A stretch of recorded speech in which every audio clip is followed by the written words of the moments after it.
Assalamualaikum warahmatullahi wabarakatuh. Kembali lagi bersama saya. Perkenalkan, saya Agung Hartanto dari Badan Keuangan dan Aset Daerah Kota Tangerang Selatan. Saya merupakan salah satu peserta pelatihan MOOC PPK tipe C. Pada kali ini saya akan mempresentasikan tugas membuat berita acara dan membuat SPK. Berita acara hasil pengadaan langsung, jasa catering, kegiatan penyuluhan penjagaan stunting untuk ibu hamil di Kota X. Nah, jadi sudah dipilih oleh pejabat pengadaan jasa cateringnya. Seperti ini ada berita acara, nilai HPS-nya Rp139.650.000. Metode pemilihannya pengadaan langsung.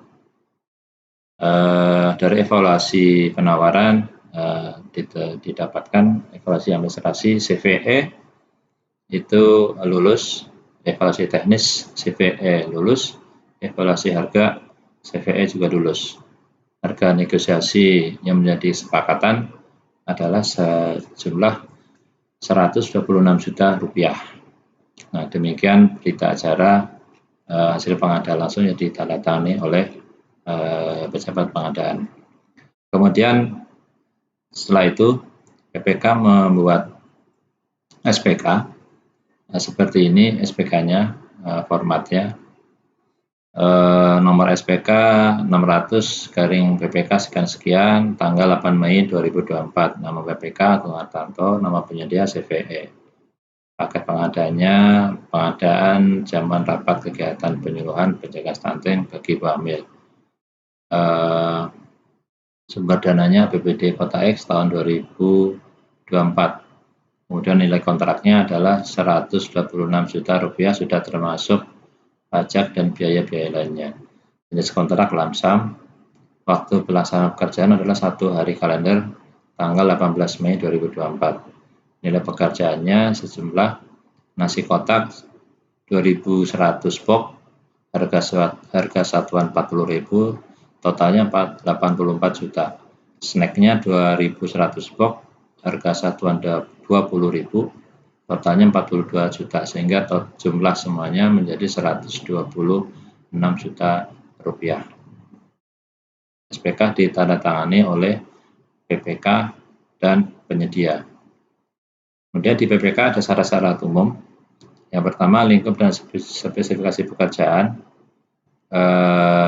Lingkup pekerjaan, penyedia berkewajiban menyelesaikan pekerjaan dalam jangka waktu yang ditentukan sesuai dengan volume, spektek, dan harga yang tercantum dalam SPK. Spesifikasinya berupa menyediakan jam rapat makan dan minum, kuantitas barang 2.100 box, kualitas barang berupa nasi kotak berisi nasi berat, kemudian ada sayuran, lauk hewani, lauk nabati, dan buah. Kemudian snacknya itu terdiri dari 3 jenis, bisa manis, asin, atau rebusan. Ada air mineral ukuran 300 ml. Waktu pelaksanaan 18 Mei 2024. Layanan pengiriman dilakukan maksimal 30 menit sebelum jadwal pemberian. Jadwal pemberiannya snack itu jam 10, makan siang jam 12 siang.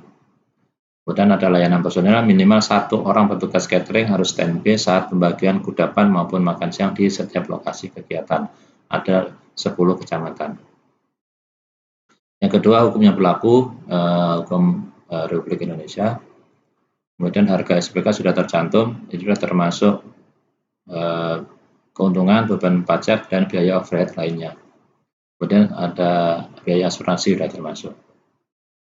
Dan hak kepemilikan, kemudian cacat mutu, perpajakan mengikuti aturan pajak yang ditetapkan oleh di Kementerian Keuangan.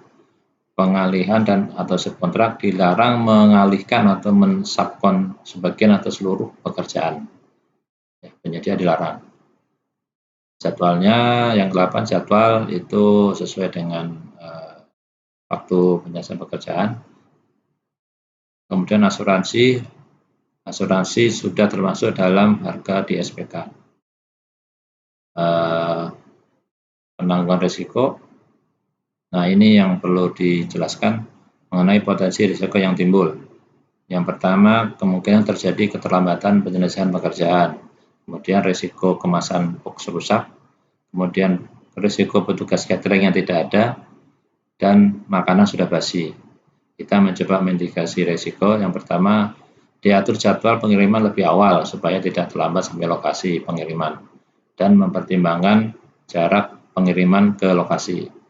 Yang kedua, hati-hati saat bongkar muat pengiriman supaya boxnya tidak rusak atau penyok. Yang ketiga, petugas catering berangkat bersama dengan pengiriman barang supaya petugas cateringnya ada. Kemudian yang terakhir, diupayakan waktu memasak sedekat mungkin dengan jadwal pengiriman supaya makanan tidak cepat basi. Yang berikutnya adalah pengawasan dan pemeriksaan. PPK berwenang melakukan pengawasan dan pemeriksaan terhadap pelaksanaan pekerjaan. Laporan hasil pekerjaan. Pemeriksaan pekerjaan dilakukan selama pelaksanaan kontrak terhadap kemajuan pekerjaan. Kemudian waktu penyelesaian pekerjaan sudah ditentukan di SPK. Serah terima pekerjaan. Setelah selesai pekerjaan 100%, penyedia mengajukan permintaan secara tertulis kepada PPK untuk penyerangan pekerjaan. Kemudian pembayaran dilakukan sebesar 1% dari harga SPK. Kemudian yang berikutnya ada jaminan bebas cacat mutu. Intinya penyedia itu menjamin barang ini tidak ada cacat, menggaransi kalaupun ada yang cacat harus memperbaiki, mengganti, dan melengkapi. Kemudian perubahan SPK dapat dilakukan melalui Adendum SPK. Perubahan SPK dapat dilakukan dalam hal terdapat perbedaan antara kondisi lapangan pada saat pelaksanaan dengan SPK dan disetujui oleh para pihak meliputi menambah atau mengurangi volume, menambah atau mengurangi jenis kegiatan, mengubah spek tag sesuai dengan kondisi lapangan, dan atau mengubah jadwal pelaksanaan pekerjaan. Rekap surat pesanan menjadi dasar perubahan SPK final. Kemudian penghentian dan pemutusan SPK. Penghentian SPK dapat dilakukan karena keadaan kahar, didapat sesuai dengan kondisi. Seterusnya seperti ini. Kemudian jika ada denda akan dikenakan sanksi. Kemudian pembayaran dilakukan oleh pembayaran prestasi hasil pekerjaan disepakati dilakukan oleh PPK dengan ketentuan 1. Penyedia telah menyelesaikan pekerjaan dan telah mengajukan tagihan. Yang kedua, pembayaran dilakukan dengan sekaligus. Yang ketiga, pembayaran harus dipotong denda apabila ada dan pajak. Kemudian pembayaran dilakukan setelah pekerjaan selesai 100%. Dan berita acara serah terima ditandatangani.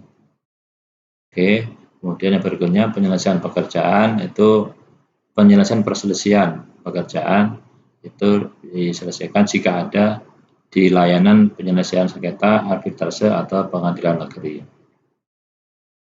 Larangan pemberian komisi dilarang untuk memberikan komisi apapun dalam bentuk apapun kepada PPK dan personel pengadilan lainnya.